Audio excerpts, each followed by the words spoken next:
क्या आपने कभी सोचा है कि भारत की एक नदी थी जो इतनी महान थी कि ऋग्वेद के कवि इसे मातृ देवता कहते थे, लेकिन आज वो नदी हमारी पृथ्वी से लगभग गायब हो चुकी है। ये कहानी है सरस्वती नदी की, जो सिर्फ पानी का स्रोत नहीं थी बल्कि एक संपूर्ण सभ्यता की धारा थी। आज हम उस खोई सभ्यता की खोज में निकलेंगे, जिसके शहर और लोग इस नदी के किनारे फले फूले और अचानक समय की धारा में गायब हो गए। ऋग्वेद में सरस्वती का नाम कई बार आता है। कवि कहते हैं ये नदी सर्वोत्तमा थी, हिमालय से निकलती थी और विस्तृत मैदानों को सींचती थी। लेकिन क्या ये सिर्फ एक मिथक थी या सच में भारत में एक विशाल नदी बहती थी जिसकी लहरों के किनारे सभ्यताएं पनपी थी? वैज्ञानिक और पुरातत्वविद इस सवाल का जवाब खोजने निकले। उपग्रह चित्रों, भूगर्भीय सर्वेक्षणों और पुरातात्विक खुदाई ने यह दिखाया कि हरियाणा राजस्थान क्षेत्र में एक खोई हुई नदी का निशान है, जो संभवतः वही सरस्वती थी। ये नदी हिमालय से निकलकर आज के रेगिस्तानी इलाकों में बहती थी और धीरे धीरे सूख गई।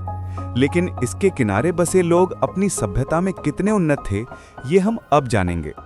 कल्पना कीजिए 5000 साल पहले हिमालय से आती ठंडी जलधारा के किनारे छोटे छोटे गांव नहीं बल्कि शहरों की बस्तियां थीं। कालीबंगन, बहारजों, मोहनजोदड़ो, ये जगह सिर्फ इमारतें नहीं थीं बल्कि कृषि, व्यापार, कला और शहरी व्यवस्था की मिसाल थीं। लोगों ने मिट्टी और ईंट से घर बनाए, पानी के प्रबंध किए, व्यापार किया और यहाँ तक कि मोती, बेड़ और सील जैसी तकनीकें विकसित की। लेकिन ये सभ्यता सिर्फ बाहरी रूप से उन्नत नहीं थी। इन लोगों के जीवन में नदी का पानी ही उनकी शक्ति थी। नदी कम हुई और धीरे धीरे उनकी दुनिया बदल गई। मानसून में बदलाव और नदी के सूखने से इन महान शहरों को धीरे धीरे छोड़ने पर मजबूर किया। इतिहासकार और भूगर्भीय वैज्ञानिक बताते हैं कि सरस्वती क्यों खो गई।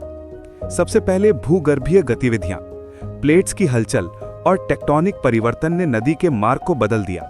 दूसरा, मानसून में बदलाव। 4200 साल पहले एक गंभीर सूखा आया जिससे नदी में पानी कम हो गया। तीसरा, स्रोतों का कटाव। सतलुज और यमुना जैसी हिम नदियों का पानी अलग रास्तों पर चला गया। नतीजा, एक विशाल नदी धीरे धीरे लुप्त होती चली गई और उसके किनारे बसे लोग नई जिंदगी की तलाश में भटक गए। ये नदी का विलुप्त होना सिर्फ पानी का कम होना नहीं था, ये एक सभ्यता के पतन का संकेत था। लेकिन विज्ञान ने इसे मिथक बनने नहीं दिया। 2025 में एएसआई ने राजस्थान के बहाज गांव में 23 मीटर गहरी पुरानी नदी की खुदाई की। इसकी खोज ने साबित किया कि यहाँ सच में एक नदी बहती थी। इसके किनारे मानव विकास के निशान मिले, घर, मिट्टी के बर्तन, औजार। उपग्रहों और ड्रिलिंग से यह भी पता चला कि नदी का मार्ग हिमालय से निकलकर अरब सागर तक जाता था। ये खोज उन छात्रों और शोधकर्ताओं के लिए रोमांचक है जो जानना चाहते हैं कि भारतीय सभ्यता सिर्फ सिंधु घाटी तक ही सीमित नहीं थी। सरस्वती नदी ने संस्कृति, भाषा और व्यापार के कई मार्गों को प्रभावित किया। नदी केवल पानी का स्रोत नहीं थी, ऋग्वेद में इसे मातृ देवता कहा गया है।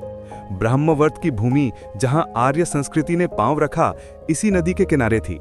यहां शिक्षा, धर्म और संस्कृति का विकास हुआ। नदी के पतन के बाद भी इसके नाम और महत्व को वैदिक ग्रंथों और पुराणों ने जीवित रखा।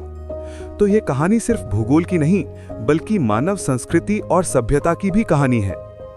आज सरस्वती नदी दिखाई नहीं देती, लेकिन भूविज्ञान, उपग्रह और पुरातात्विक खोजें हमें इसके खोए हुए मार्ग की कहानी बताती हैं।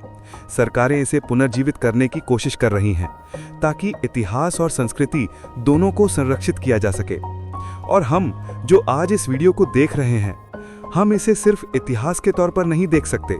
ये हमें प्रकृति और मानव सभ्यता के बीच नाजुक संतुलन की याद दिलाती है। सरस्वती नदी की कहानी हमें बताती है कि सभ्यता सिर्फ स्थायी नहीं होती। जल, भूमि और मौसम, ये सभी हमारे भविष्य के लिए निर्णायक हैं। और ये भी दिखाती है कि मिथक और इतिहास कभी पूरी तरह अलग नहीं होते। कई बार मिथक के पीछे वास्तविकता छिपी होती है। तो अगली बार जब आप किसी नदी के किनारे खड़े हों, सोचिए, क्या ये सिर्फ पानी है या ये आपके इतिहास और संस्कृति की धारा भी है?